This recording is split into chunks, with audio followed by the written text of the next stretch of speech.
মাত্র 1.5 বছরের জন্য তারা দায়িত্ব নিয়েছিলেন, মাত্র 1.5 বছর। এবং এই 1.5 বছরে ওই যে বলে না গ্রামে একটা কথা আছে না, যে আজান দিয়ে দুর্নীতি করা, এরা এই আজান দিয়ে দুর্নীতিতে নেমে পড়েছিল। এই অন্তর্বর্তীকালীন সরকারে যারা সর্বোচ্চ ব্যক্তি ছিলেন, যারা উপদেষ্টা ছিলেন, তারাই এই কাজ করেছেন। ধানমন্ডি 32 ভাঙচুর সহ আরও 4টি মামলায় ফেঁসে গেলেন ডক্টর ইউনূস। এদিকে সমন্বয়কদের বিরুদ্ধে কঠিন অ্যাকশনে নামছে স্বরাষ্ট্রমন্ত্রী। সাবেক প্রধান উপদেষ্টা প্রফেসর ইউনূসের বিরুদ্ধে অন্তত 4টি মামলার ঘোষণা দেওয়া হয়েছে। ঢাকা বিশ্ববিদ্যালয়ের অধ্যাপক হাফিজুর রহমান কার্জন, যাকে অন্যায়ভাবে প্রফেসর ইউনূস গ্রেপ্তার করে জেল কাটিয়েছেন, তিনি স্পষ্ট করে বলেছেন প্রফেসর ইউনূসের বিরুদ্ধে রাষ্ট্রদ্রোহিতা, সংবিধান লঙ্ঘন, এই ব্যাপারে অন্তত 4টি মামলা হতে পারে এবং সেটা তিনি করবেন। এবং সেই মামলা যদি সত্যিই হয়, তাহলে রাষ্ট্রদ্রোহিতার অপরাধে ফেঁসে যাবেন প্রফেসর ইউনূস। রাষ্ট্রদ্রোহিতার সর্বোচ্চ শাস্তি মৃত্যুদণ্ড। জুলাই আন্দোলনে হত্যা করা হয় শত শত পুলিশ সদস্যকে। গত 1.5 বছরে জুলাই নিহত ব্যক্তিদের বিচার করতে আওয়ামী নেতাকর্মীদের গ্রেপ্তার করা হলেও বিচার হয়নি পুলিশ হত্যার। সরকারের পট পরিবর্তনে দাবি উঠেছে পুলিশ হত্যার বিচার করতে হবে। মুক্তিযুদ্ধের পক্ষের শক্তি খ্যাত অধ্যাপক কার্জন বলেন, ইউনূস অ্যান্ড গংদের বিচার হওয়া উচিত কয়েকটি কারণে। একটি সংবিধান লঙ্ঘন, আরেকটি রাষ্ট্রীয় সার্বভৌমত্ব বিপন্ন করায়, এবং ডক্টর ইউনূস ইউএসের সঙ্গে যেসব চুক্তি করেছে সেসব চ্যালেঞ্জ করে আরেকটি মামলা করা যেতে পারে। তিনি বলেন, আরেকটি মামলা আমি করব, সেটা হলো জাতির পিতা বঙ্গবন্ধু শেখ মুজিবুর রহমানের 32 নম্বরের বাড়ি ভাঙচুর নিয়ে। সম্প্রতি অনলাইন প্ল্যাটফর্মে অনুষ্ঠিত একটি অনুষ্ঠানে এই ঘোষণা দেন তিনি। মুক্তিযুদ্ধের পক্ষের শক্তি খ্যাত অধ্যাপক কার্জন বলেন, ইউনূস অ্যান্ড গংদের বিচার হওয়া উচিত কয়েকটি কারণে। একটি সংবিধান লঙ্ঘন, আরেকটি রাষ্ট্রীয় সার্বভৌমত্ব বিপন্ন করায়, এবং ডক্টর ইউনূস ইউএসের সঙ্গে যেসব চুক্তি করেছে সেসব চ্যালেঞ্জ করে আরেকটি মামলা করা যেতে পারে। তিনি বলেন, আরেকটি মামলা আমি করব, সেটা হলো জাতির পিতা বঙ্গবন্ধু শেখ মুজিবুর রহমানের 32 নম্বরের বাড়ি ভাঙচুর নিয়ে। সেখানে যে দুষ্প্রাপ্য ডকুমেন্ট ছিল, যে সমস্ত এভিডেন্স ছিল, সেটি দেশি বিদেশি কার ইন্ধনে বারবার ভাঙা হলো, এবং অন্তর্বর্তী সরকারের কারা ভেতর থেকে এটা হতে দিলেন, সেখানে পুলিশ সেনাবাহিনী কেন গেল না, সেটা নিয়ে একটা মামলা করব। 1.5 বছরে 133টি অধ্যাদেশ জারি করা হয়েছে উল্লেখ করে কার্জন বলেন, গত 18 মাসে 133টি অধ্যাদেশ জারি করা হয়েছে, যা অস্বাভাবিক বিষয়। এই সংক্রান্ত বিবিসির একটি প্রতিবেদনের কথা উল্লেখ করে তিনি বলেন, 133টি অধ্যাদেশের মধ্যে 132টি অধ্যাদেশই অনিশ্চয়তার মধ্যে পড়েছে। ঢাকা বিশ্ববিদ্যালয়ের প্রভাবশালী কোন শিক্ষক যখন এমন হুঁশিয়ারি দেন, তখন বিষয়টি আর কম গুরুত্বপূর্ণ থাকে না। বিশেষ করে বিএনপি সরকারের মধ্যেও ইউনূস সরকার নিয়ে বেশ বিব্রত বোধ খেয়াল করা যাচ্ছে। প্রধান প্রসিকিউটর পদ থেকে বাদ দেওয়া হয়েছে তাজুল ইসলামকে, আওয়ামী লীগের রাষ্ট্রপতিকে নিজের করে নেয়া, কিংবা বাংলাদেশ ব্যাংকের গভর্নর পদ থেকে ইউনূসের নিয়োগকৃত ডক্টর আহসান এইচ মনসুরকে বিদায় করে দেওয়া, সবকিছুই যে একই সূত্রে গাঁথা, সেটা পরিষ্কার। এই সুযোগে ডক্টর ইউনূসের প্রতি ক্ষোভ রাগটা ক্যাশ করে নিতে নতুন উদ্যমে মাঠে নেমেছে যেন আওয়ামী লীগ। প্রশ্ন হলো, সত্যিই কি ডক্টর ইউনূসকে মামলায় ফাঁসানো যাবে? কিংবা ইউনূস কি এমন কিছু করে গেছেন যার ফলে তাকে দেশদ্রোহী আখ্যা দিয়ে জেলে ভরে দেওয়া যাবে? দেশকে কেমন শাসন করেছেন আসলে ভদ্রলোক? বিশ্লেষণ কি বলে দেখা যাক। ডক্টর ইউনূস যখন অন্তর্বর্তীকালীন সরকারের দায়িত্ব নেন, তখন দেশের মানুষের প্রত্যাশা ছিল পাহাড় সম। ছাত্র জনতার গণ অভ্যুত্থানের পর একজন নোবেল জয়ীকে ত্রাণকর্তা হিসেবে দেখেছিল সবাই। কিন্তু গত 18 মাসের শাসনকালের ময়না তদন্ত করতে গেলে দেখা যায় চিত্রটা বেশ হতাশাজনক। দেশ পরিচালনার ক্ষেত্রে ইউনূসের নিজের একচ্ছত্র আধিপত্য এবং স্বেচ্ছাচারিতার অভিযোগ এখন প্রবল। খোদ রাষ্ট্রপতি মোহাম্মদ শাহাবুদ্দিন সম্প্রতি একান্ত সাক্ষাৎকারে বোমা ফাটিয়েছেন। তিনি জানিয়েছেন, ডক্টর ইউনূস দেশে ফেরার পর বিমানবন্দরে বসেই 3 বাহিনীর প্রধানদের সঙ্গে বসে নিজের ইচ্ছে মতো উপদেষ্টাদের খসড়া তালিকায় কাটছাট করেছিলেন। নিজের পছন্দের এনজিও কর্মীদের ঢুকিয়েছিলেন সেই তালিকায় এবং বাদ দিয়েছিলেন অনেককে। শুধু তাই নয়, ইউনূস সরকারের পুরোটার সময় বঙ্গভবনে রাষ্ট্রপতি এক প্রকার অদৃশ্য কারাগারে বন্দী ছিলেন বলেও অভিযোগ রয়েছে। অর্থাৎ শুরু থেকেই রাষ্ট্রের সর্বোচ্চ পর্যায়কে পাশ কাটিয়ে নিজের বলয় তৈরি করে ক্ষমতা কুক্ষিগত করেছিলেন ডক্টর ইউনূস। সবচেয়ে বড় প্রশ্ন উঠেছে মানবাধিকার এবং আইনশৃঙ্খলা পরিস্থিতি নিয়ে।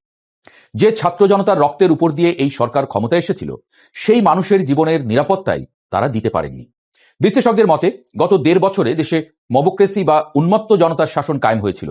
মানবাধিকার সংস্থাগুলোর হিসাব অনুযায়ী স্রেফ মব ভায়োলেন্স বা গণপিটুনিতে 3 শতাধিক মানুষের মৃত্যু হয়েছে। প্রকাশ্য দিবালোকে মানুষকে পুড়িয়ে মারা, ধর্ম অবমাননার ধোয়া তুলে পিটিয়ে হত্যার মতো বিভৎস ঘটনাগুলো ইউনূস সরকারের মানবাধিকারের চরম ব্যর্থতার দলিল হয়ে আছে। ইনক্লুসিভ বা অন্তর্ভুক্তিমূলক বাংলাদেশের স্বপ্ন দেখিয়ে উল্টো দেশকে চরমভাবে বিভক্ত করার অভিযোগ উঠেছে। আওয়ামী লীগকে রাজনৈতিকভাবে নিশ্চিহ্ন করতে ডেভিল হান্ট বা দানব নিধনের নামে তৃণমূলের লাখ লাখ নেতাকর্মীকে ঢালাওভাবে জেলে ভরে রাখার মতো ঘটনা ঘটেছে। জামিন পাওয়ার মতো মৌলিক মানবাধিকার থেকেও তাদের বঞ্চিত করা হয়েছিল, যা খোদ জাতিসংঘের চোখেও মানবতা বিরোধী অপরাধ। ডক্টর ইউনূসকে বলা হতো গ্লোবাল প্লেয়ার বা আন্তর্জাতিক খেলোয়াড়। তার বৈশ্বিক ভাবমূর্তির কারণে অনেকেই ভেবেছিলেন আন্তর্জাতিক কূটনীতিতে বাংলাদেশ এবার বাজিমাত করবে। কিন্তু বাস্তবে দেখা গেছে তার উল্টো চিত্র। 1.5 বছরে কূটনৈতিক স্থবিরতা চরমে পৌঁছেছে। প্রতিবেশী ভারতের সঙ্গে সম্পর্ক তলানিতে গিয়ে ঠেকলেও আমদানি নির্ভরতা ভারতের সঙ্গে কমানো যায়নি। উল্টো কথার বানে সম্পর্ক আরো বিষিয়ে তোলা হয়েছে। ভিসা জটিলতায় পড়ে সাধারণ মানুষ এবং শিক্ষার্থীরা চরম ভোগান্তির শিকার হয়েছেন। এমনকি পশ্চিমা দেশগুলোও বাংলাদেশিদের জন্য ভিসা প্রক্রিয়া কঠিন করে দিয়েছে। সবচেয়ে বড় ব্যর্থতা এসেছে রোহিঙ্গা ইস্যুতে। কথা ছিল রোহিঙ্গারা নিজ দেশে ফিরে যাবেন, কিন্তু উল্টো নতুন করে আরো 1,2 রোহিঙ্গা দেশে ঢুকে পড়েছে।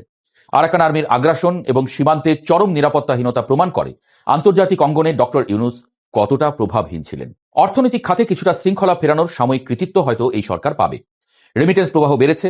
ব্যাংক খাতে সংস্কারের চেষ্টায় রিজার্ভ $33 বিলিয়ন উন্নীত হয়েছে বলে সরকার দাবি করেছে।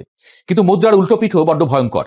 1.5 বছরে সরকারের ঋণের পরিমাণ বেড়ে দাঁড়িয়েছে 24 লাখ কোটি টাকায়, যার অর্ধেকই বিদেশি ঋণ। দৃশ্যমান কোনো উন্নয়ন না করেই মাত্র 1 বছরে 2.5 লাখ কোটি টাকার ঋণ কেন নেওয়া হলো, সেই প্রশ্ন এখন বড় হয়ে দেখা দিয়েছে। দেশে বিদেশি বিনিয়োগ তলানিতে এসে ঠেকেছে। বেকারত্ব বেড়েছে জ্যামিতিক হারে। শিল্প কারখানার বেহাল দশা এবং গ্যাস ও বিদ্যুতের তীব্র সংকট সাধারণ মানুষের নাভিশ্বাস তুলে দিয়েছে। যে বিষয়গুলো ডক্টর ইউনূসকে সবচেয়ে বেশি আইনি ঝুঁকিতে ফেলতে পারে তা হলো দুর্নীতির চাঞ্চল্যকর সব অভিযোগ। প্রধান উপদেষ্টার বিশেষ সহকারী ফয়েজ আহমদ তোয়েবের বিরুদ্ধে বিটিসিএল এর 5G অপটিক্যাল ফাইবার প্রকল্পে ব্যাপক দুর্নীতির অভিযোগ উঠেছে। 65 কোটি টাকার প্রকল্পকে ফুলিয়ে ফাঁপিয়ে 326 কোটি টাকার রূপ দেওয়া হয়েছিল। সবচেয়ে বিস্ময়কর ব্যাপার হলো এই দুর্নীতির অনুসন্ধান থামাতে খোদ প্রধান উপদেষ্টার দপ্তরকে ব্যবহার করে দুর্নীতি দমন কমিশনের প্রধানকে তলব করে হুমকি দেওয়া হয়েছিল বলে অভিযোগ রয়েছে। পরিস্থিতি বেগতিক দেখে ফয়েজ দেশ ছেড়ে পালিয়েছেন। শুধু তিনি নন, দুর্নীতিতে নাম জড়িয়েছে খোদ প্রভাবশালী উপদেষ্টাদেরও। এর পাশাপাশি বাংলাদেশ ব্যাংকের সাবেক গভর্নর ডক্টর আহসান এইচ মনসুরের দুবাইয়ে বিলাসবহুল ফ্ল্যাট থাকার খবরও গণমাধ্যমে প্রকাশ পেয়েছে, যা এই সরকারের দুর্নীতির স্বরূপ উন্মোচন করে দেয়। সব মিলিয়ে ডক্টর ইউনূসের 1.5 বছরের শাসন আমলকে বিশ্লেষকরা 10-এ মাত্র 3 নম্বর দিচ্ছেন, অর্থাৎ 5 নম্বরও না। যিনি এসেছিলেন দেশের ত্রাতা হয়ে, তিনি বিদায় নিচ্ছেন একরাশ প্রশ্ন আর বিতর্ক সঙ্গী করে। সাংবিধানিক লঙ্ঘন, রাষ্ট্রীয় সার্বভৌমত্ব বিপন্ন করা এবং মার্কিন যুক্তরাষ্ট্রের সঙ্গে সম্পাদিত বিতর্কিত চুক্তিগুলো নিয়ে এখন যে মামলার প্রস্তুতি চলছে তা নিছক রাজনৈতিক বাগাড়ম্বর নয়। বিগত 18 মাসে ঘটে যাওয়া গুম, হত্যা, মব ভায়োলেন্স, সীমাহীন দুর্নীতি এবং বিচারহীনতার সংস্কৃতির একটি যৌক্তিক আইনি পরিণতি হিসেবেই দেখছেন অনেকে। আওয়ামী লীগ এবং তাদের সমমনারা এখন সেই পুঞ্জীভূত ক্ষোভকেই আইনি লড়াইয়ের ময়দানে নিয়ে আসতে চাইছেন। ডক্টর ইউনূস সত্যি এসব মামলায় ফেঁসে যাবেন কিনা, নাকি তার বৈশ্বিক প্রভাব তাকে রক্ষা করবে, তার উত্তর হয়তো সময়ের কাছেই তোলা রইল। তবে সবার কাছে গ্রহণযোগ্য ব্যক্তি থেকে তিনি এখন দেশের ইতিহাসের অন্যতম বিতর্কিত এক চরিত্রে পরিণত হলেন কিনা, এমন প্রশ্নই আসছে নানা মহল থেকে। এদিকে এবার নতুন সরকারের কাছে ভেসে যাচ্ছে সাবেক উপদেষ্টা আসিফ মাহমুদ সজীব ভুইয়া ও জাতীয় নাগরিক পার্টি এএনসিপির উত্তর অঞ্চলের সমন্বয়ক শারজিস আলম। এই বাংলাদেশের জাতীয়তাবাদী দল বিএনপি ক্ষমতায় বসার পরপরই এবার জুলাই আন্দোলনের সময় যেসব পুলিশকে মারা হয়েছে সেই পুলিশ হত্যারও তদন্ত হবে। এই তদন্ত শুরু করলে একে একে জুলাই যোদ্ধাদের নামে কোনো অভিযোগ থাকলে তাকে আইনের আওতায় আনা হবে। 2024-এর ছাত্র জনতার আন্দোলনের সময় ঢাকাসহ দেশের বিভিন্ন স্থানে পুলিশের স্থাপনাগুলোয় ব্যাপক হামলা ও অগ্নিসংযোগ করা হয়েছিল এবং পুলিশ সদস্যদের হত্যা করা হয়েছিল। পুলিশ সদর দপ্তর জানিয়েছিল 44 জন সদস্যকে হত্যা করা হয়েছে। পুলিশ কর্মকর্তারা যদিও এত কম সদস্যের মৃত্যুর বিষয়টি মানতে নারাজ। তাদের মতে নিহতের সংখ্যা অনেক বেশি। তারা অন্তর্বর্তী সরকারের কাছে তদন্তের দাবি ওঠালেও তা আমলে নেওয়া হয়নি। তবে নতুন সরকার আসার পর পুলিশ হত্যা এবং স্থাপনায় হামলার ঘটনাগুলোর তদন্তে গ্রিন সিগন্যাল মিলেছে। এই নতুন সরকার আসার পর স্বরাষ্ট্র মন্ত্রণালয় ও পুলিশ সূত্র বলেছে, নতুন সরকার দায়িত্ব নেওয়ার পর পুলিশের স্থাপনায় হামলা ও সদস্যদের হত্যা করার বিষয়টি আলোচনায় আসে। 1.5 বছরেও তদন্ত না হওয়ায় বিস্ময় প্রকাশ করেছেন সরকারের শীর্ষ মহলের কেউ কেউ। এসব ঘটনার মাত্র 5টিতে মামলা হয়েছে, আটক হয়নি কেউ। পুলিশের কোনো কর্মকর্তা এ বিষয়ে কথা বলার চেষ্টা করলেও অন্তর্বর্তীকালীন সরকারের সহায়তা পাওয়া যায়নি বলে অভিযোগ রয়েছে। তবে পুলিশের একাধিক ইউনিট হামলার আগে ও পরের ভিডিও ফুটেজ এবং আলামত সংগ্রহ করে রেখেছে। অন্তর্বর্তী সরকার সংকেত না দেওয়ায় পুলিশ সদর দপ্তর তদন্তের কাজ এগোতে পারেনি। আন্দোলনের সময় কারাগারে হামলা চালিয়ে বন্দী ছিনতাই এবং কারাগারে আগুন ধরিয়ে দেয়াল ও গেট ভেঙে বাইরে পালিয়ে গেলেও এখনও গ্রেফতার হয়নি অনেকে। এই তদন্তের কাজ শুরু হলে একে একে ফেসে যাবে এনসিপি, কারণ তাদের জন্য এই বাংলাদেশের মানুষ এই জুলাই মতো প্রেক্ষাপট তৈরি করার সুযোগ পেয়েছে।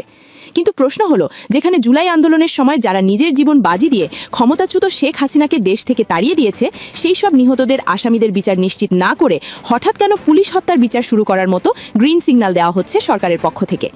তাহলে কি এই বর্তমান সরকার উপদেষ্টারা থেকে শুরু করে বর্তমান প্রধানমন্ত্রী জনাব তারেক রহমান জুলাই যোদ্ধাদের সাথে গাদ্দারি করতে যাচ্ছে?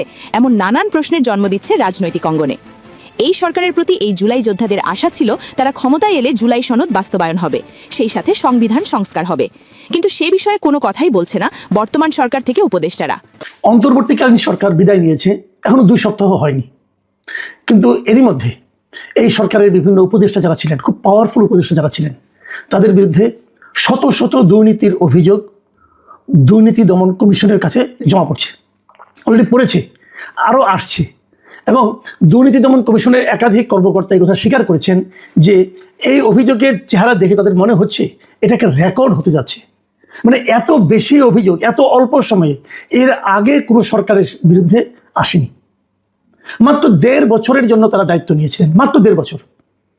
এবং এই 1.5 বছরে ওই যে বলে না গ্রামে একটা কথা আছে না, যে আজান দিয়ে দুর্নীতি করা, এরা এই আজান দিয়ে দুর্নীতিতে নেমে পড়েছিল এই অন্তর্বর্তীকালীন সরকারে যারা সর্বোচ্চ ব্যক্তি ছিলেন, যারা উপদেষ্টা ছিলেন, তারাই এই কাজ করেছেন। তো তারাই যদি এমন কাজ করেন, নিচের দিকে কি অবস্থা হচ্ছে সবসময় মনে রাখবেন। সরকারের যারা মূল ব্যক্তি, যারা নাকি শীর্ষস্থানীয় লোক, তারা যদি নিজেরাই অপকর্মে লিপ্ত হন, তাহলে আপনি নিচের দিকে আর থামাতে পারবেন না।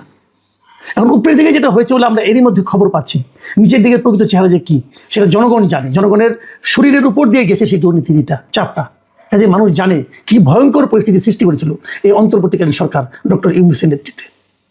সবচেয়ে ভয়ঙ্কর এবং সবচেয়ে মর্মান্তিক বিষয় হচ্ছে ডক্টর ইউনূসের নামেও একাধিক দুর্নীতির অভিযোগ এসেছে। কারা করেছে?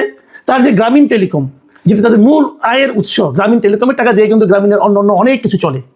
গ্রামীণ টেলিকম হলো এই যে আমরা যে গ্রামীণ ফোন ইউজ করি, এই গ্রামীণ ফোনের মাদার অর্গানাইজেশন। মানে প্রথম সরকারের কাছ থেকে লাইসেন্সটা নিয়েছে গ্রামীণ টেলিকম, তারপর সেটা পরিচালনার জন্য তারা গ্রামীণ ফোনকে, মানে আপনার এই নরওয়ের যে টেলিনর কোম্পানি আছে তাদেরকে দায়িত্ব দেয়, তারা ওখানে করে। এবং এর যা প্রফিট হয়, সেই প্রফিটের প্রায় 30-32% প্রফিট এই গ্রামীণ টেলিকম বসে বসে পায়। মানে তাদের কোনো লোকজন নাই, লোকজন সব এটা এলিনরের। এবং সেই টাকাটা 9-6 করা বলেন, যা কিছু করা বলেন, এখান থেকে ওখানে নেওয়া, ওখান থেকে আরেক কোম্পানি করা, সেই কোম্পানি করা, নিজের নামে ট্রাস্ট করা। ডক্টর ইউনূস দেখবেন মাঝে মাঝে বলেন যে আমার কোনো অর্থ নাই, ওনার কোনো টাকা পয়সা নাই, ওনার নামে কিচ্ছু নাই, ব্যাংকে কিছু নাই, কিন্তু ওনার নামে একটা ট্রাস্ট আছে। ট্রাস্ট মানে একটা ট্রাস্ট গঠন করেছে, যে ট্রাস্টের একমাত্র কাজ হলো ডক্টর ইউনূসের পরিবারকে লালন পালন করা। শুনেছেন কখন এরকম? এই ট্রাস্টে টাকাটা কোত্থেকে আসে? এবং এই ট্রাস্টের কেন করা হয়েছে? যে ট্রাস্ট করলে পর তার কোনো ইনকাম ট্যাক্স দিতে হয় না, এবং এই জন্য উনি এটাকে ট্রাস্ট করে রেখেছেন। এবং ওই ট্রাস্টের একমাত্র কাজ হলো উনি, ওনার পরিবার, মানে ওনার স্ত্রী, কন্যা, এদেরকে লালন পালন করা। এই হলো ট্রাস্টের কাজ। তার মানে ওনার কিছু থাকার দরকার নেই রে ভাই, ওনার বাকি জীবন তো ট্রাস্টই চালাবে।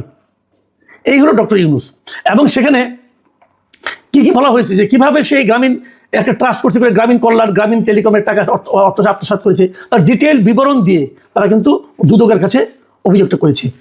এবং এর বাইরেও ডক্টর ইউনূস, মানে প্রধান উপদেষ্টা হিসেবে, উনি এই দায়িত্ব পালনকালে বিপুল পরিমাণ অর্থ বিদেশে পাচার করেছেন, এমন অভিযোগও এই দুদকের কাছে উপস্থাপন করা হয়েছে। ডক্টর আসিফ নজরুল, যিনি একসময় খুবই একজন জনপ্রিয় ব্যক্তি ছিলেন দেশে, টকশোতে কথা বলতেন, সরকারের সমালোচনা করতেন, অনেক হাসিনার সমালোচনা করেছেন, আবার উনি হাসিনার অনেক স্তুতিও করেছেন বিভিন্ন সময়। এই ডক্টর আসিফ নজরুল, যাকে দেখলে অনেকে মনে করতেন ন্যায় নীতির একজন প্রতিভূ, তার বিরুদ্ধে দুর্নীতি এবং অর্থ পাচারের 1 ডজনের বেশি অভিযোগ জমা পড়েছে দুদকের কাছে। এবং সেই অভিযোগগুলো বেসিক্যালি কী ধরনের? মামলা বাণিজ্য, জামিন বাণিজ্য, বিচারক পদায়ন, এই সমস্ত দুর্নীতি। মানে অমুক একজন বিখ্যাত ব্যক্তি মনে করেন, তার নামে মামলা আছে, সেই মামলা তার জেলে যেতে হবে, তো ওনার হাজার হাজার কোটি টাকা আছে, উনি হয়তো ওখান থেকে কিছু কোটি টাকা তাকে দিয়ে দিলেন, বললেন যে আমাকে জামিন পাওয়ার ব্যবস্থা করে দেন, উনি ফোন করে জামিন পাওয়ার ব্যবস্থা করে দিলেন। এই ধরনের জামিন বাণিজ্য করেছেন, মামলা বাণিজ্য করেছেন। আপনি দেখেন ওনারা বলে কিন্তু এই আনিস আলমগীরের মতো লোক, সাংবাদিক, তারা কিন্তু জামিন পায়নি। আনিস আলমগীরের কী অপরাধ ছিল, কী অপরাধ ছিল? এবং ওনার যে নিম্ন আদালতের জামিন না পাওয়া, এই ব্যাপারে যে ডক্টর আসিফ নজরুলের ভূমিকা ছিল, এটা কারো কোনো সন্দেহ নাই, আমার তো অন্ততপক্ষে নাই। কেন? সম্পূর্ণভাবে এইগুলি কি দুর্নীতি পর্যায়ে? এর হয়তো টাকা পয়সা পাওয়ার ব্যাপার এখানে নাই, কিন্তু উনি যে কাজটা করেছেন এটা তো অনৈতিক কাজ করেছেন। একটা মানে ওনার আনিস আলমগীরের বিরুদ্ধে সাংবাদিক কথা বলার অপরাধে ওনার বিরুদ্ধে এই মামলাগুলো করা হয়েছে, এবং সেটাকে সন্ত্রাস বিরোধী মামলা করা হয়েছে, বোঝাই যায়। আরও অনেক জায়গায় আসিফ নজরুলের বিরুদ্ধে আরও বড় একটা অভিযোগ হলো যে উনি ঢাকার গুরুত্বপূর্ণ জায়গাগুলিতে আইন মন্ত্রণালয়ে থাকার কারণে সাব রেজিস্ট্রার পদে উনি যে বদলিগুলি করেছেন, এই এক একটা বদলিতে 50 লাখ, 80 লাখ, 1 কোটি টাকা পর্যন্ত কিন্তু লেনদেন হয়ে থাকে। এবং ওনার আমলে এইগুলি সবগুলি সাব রেজিস্ট্রার কিন্তু উনি বদলি করেছেন, এবং এই বদলির মাধ্যমে উনি টাকা হাতে নিয়েছেন বলে অভিযোগ এসেছে। এটা কিন্তু অভিযোগ সব, এই অভিযোগগুলো দুদকে জমা পড়েছে। এখানে দুদকে অভিযোগ আরও জমা পড়েছে কার বিরুদ্ধে? সৈয়দা রিজওয়ানা হাসান, এই যে পরিবেশ মন্ত্রণালয়ে ছিলেন, যিনি একসময় খুব বড় বড় ডায়লগ দিয়ে বলেছিলেন যে 52 বছর রাজনীতিবিদ্যা কিছু করতে পারে না, এবার তাদেরকে আসতে হয়েছিল। তো উনি তো বিশাল একটা প্রতিভার লোক, ওনার বিরুদ্ধে কমপক্ষে 8টা অভিযোগ জমা পড়েছে। এবং ওনার উপরে আরও অনেক কিছু আছে, ওনার স্বামীর ব্যাপারে তো অনেক অভিযোগ আগে থেকে আমরা জানতাম, যে নসরুল হামিদ বিপুর সঙ্গে তাদের কি সম্পর্ক, পারিবারিক সম্পর্ক, এবং কীভাবে ওনারা বিপুর সম্পত্তিকে রক্ষণাবেক্ষণ করেছেন, রক্ষণাবেক্ষণের দায়িত্ব নিয়েছেন, এগুলো তো আমরা মোটামুটি বিভিন্ন সময় শুনেছি। কিন্তু তার বাইরেও ওনার ব্যাপারে 8টা অভিযোগ দুদকের কাছে জমা পড়েছে। দুদকের কাছে অভিযোগ এসেছে আপনার জ্বালানি উপদেষ্টা যিনি ছিলেন মোহাম্মদ ফাউজুল কবির খান, তার ব্যাপারেও বলা হচ্ছে তিনি নাকি সামিট গ্রুপ থেকে বিপুল পরিমাণ অর্থ নিয়েছেন। এই ধরনের অভিযোগ দুদকে জমা পড়েছে। এবং বিভিন্ন বেসরকারি যে বিদ্যুৎ কোম্পানিগুলো আছে তাদের সঙ্গেও ওনার বেশ অবৈধ লেনদেন হয়েছে বলেও কিন্তু অভিযোগ রয়েছে। স্বাস্থ্য উপদেষ্টা যিনি ছিলেন নূরজাহান বেগম, এই নামে যে একজন ব্যক্তি ছিলেন, এটাও তো জনগণ ভুলে গেছেন, যে উনি যে কী কাজ করেছেন কেউ জানে না। ওগুলো হলো ওনার অকর্মণ্যতার ব্যাপার। কিন্তু ওনার বিরুদ্ধে অভিযোগ হয়েছে যে বিভিন্ন হাসপাতালে কেনাকাটার অনিয়ম, তারপরে আপনার টেন্ডার জালিয়াতি, এই সমস্ত নিয়ে ওনার বিরুদ্ধে অনেকগুলো অভিযোগ জমা পড়েছে। তবে সবচেয়ে বেশি অভিযোগ হয়েছে কার নামে, যাকে আমরা আগে বলতাম যে উনি ছিলেন ডক্টর ইউনূস সরকারের দুর্নীতির প্রতীক ছিলেন, যিনি সেই ছাত্র উপদেষ্টা আসিফ মাহমুদ সজীব ভুঁইয়া, তার বিরুদ্ধে সবচেয়ে বেশি অভিযোগ দুদকের কাছে জমা পড়েছে। অনেক অভিযোগ এসেছে, যে অভিযোগগুলি নামে এসেছে, বেনামে এসেছে। বেনামে অভিযোগই বেশি ছিল অন্যান্যদের বিরুদ্ধে, কিন্তু আসিফ মাহমুদ সজীব ভুঁইয়ার বিরুদ্ধে যে অভিযোগগুলি এসেছে তার ম্যাক্সিমাম অভিযোগ এসেছে নাম দিয়ে। এখানে তার নাম গোপন করার আর প্রয়োজন মনে করে নাই, মানে এত অকাট্য প্রমাণ সহ অভিযোগ এগুলি এসেছে, যেগুলির মধ্যে তারা নাম সহ তারা অভিযোগ করেছে। এবং এখানে প্রায় 1000 কোটি টাকার দুর্নীতির অভিযোগ এই আসিফ মাহমুদ সজীব ভুঁইয়ার বিরুদ্ধে এসেছে। ইদানিং দেখবেন উনি এনসিপির মুখপাত্র হয়ে দাঁড়িয়েছেন। আমি বুঝতে পারি না এনসিপি কেন এই রকম একটা, মানে যার বিরুদ্ধে এত এত অভিযোগ আর দুর্নীতির অভিযোগ, তাকে কি করে মুখপাত্র বানায়, এটা আমার কাছে বোধগম্য নয়। আমার তো মনে হয় যে এই কারণে এই ওনার বদনামের ভাগ কিন্তু শেষ পর্যন্ত এনসিপিকে নিতে হতে পারে। কেন এনসিপি এগুলি করতেছে আমি জানি না, কারণ উনি যখন দুর্নীতিবান প্রমাণ হবে, দুর্নীতিবান বলে প্রমাণিত হবেন, তখন সেই দায় কিন্তু আসলে এনসিপির ঘাড়ে পড়বে। অনেকে এমন কথা বলেন যে তার টাকাতেই নাকি এনসিপি চলে, হতে পারে আমি জানি না। উনি শুনলাম সামনে নাকি মেয়রের নির্বাচন করবেন ঢাকা দক্ষিণে, সেটাও জনগণ দেখবে তাকে কীভাবে করবে, কিন্তু তার বিরুদ্ধে সবচেয়ে বেশি অভিযোগ এসেছে। প্রিয় দর্শক, আমরা জানি না এগুলি কী হবে, তবে আমরা আশা করব দুদক এই সমস্ত অভিযোগগুলো খতিয়ে দেখবে এবং দুর্নীতি সে যেই করুক, মানে ABCD, উচ্চপদস্থ, মধ্যপদস্থ না, নিম্নপদস্থ না, গরিব না ধনী না, বিখ্যাত ব্যক্তি, রাজনৈতিক নেতায় যে হোক, সে দুর্নীতি এর বিরুদ্ধে জিহাদ ঘোষণা করতে হবে। দুর্নীতির কোনো ছাড় নাই। যিনি দুর্নীতি এই দেশটাকে শেষ করে দিয়েছে, আজকে এই দেশটার যে দুরবস্থার কথা আমরা বলি, তার মূল কারণ হলো দুর্নীতি। আমরা শেখ হাসিনা সরকার আমরা দেখেছি কীভাবে হাজার হাজার কোটি টাকা বিদেশে পাচার হয়ে গেছে, ব্যাংক লুট হয়ে গেছে। আমরা দেখেছি দুদক তখন কোনো ভূমিকা রাখে নাই। দুদককে নিয়ে মানুষ হাসাহাসি করতো, মানুষ বলতো দুদক কেবল দুর্বলের জন্য, দুদক কখনো সরকারের বিরুদ্ধে কিছু বলে না, এখনও তো তাই বলবে না। কিন্তু যে সরকার থেকে মাত্র ধরা নেমেছে, তাদের বিরুদ্ধে যে অভিযোগগুলো এসেছে, আমরা আশা করব দুদক এগুলো খুব সিরিয়াসলি নেবে এবং চুলচেরা বিশ্লেষণ করবে। যদি এগুলো দুদক ঠিকঠাক মতো হ্যান্ডেল করতে পারে, কেবল তাহলেই আমরা বলবো যে না, দুদকের পক্ষে সম্ভব। আমি বর্তমান যে বিএনপি সরকার আছে তাদেরকেও বলবো, তাদেরকে আমি বলেছি বহুবার, যে আপনারা দুদকটাকে ঠিক করেন, দুর্নীতিকে থামান। দুর্নীতি হলো কি একদম ঘুণ পোকার মতো, একদম সরকারকে, দেশকে, জাতিকে ভেতর থেকে খেয়ে দেয়। এই জায়গাটা যদি থামাতে পারেন, আমরা হয়তো এই জাতি নিয়ে সামনের দিকে অগ্রসর হওয়ার স্বপ্ন দেখতে পারবো।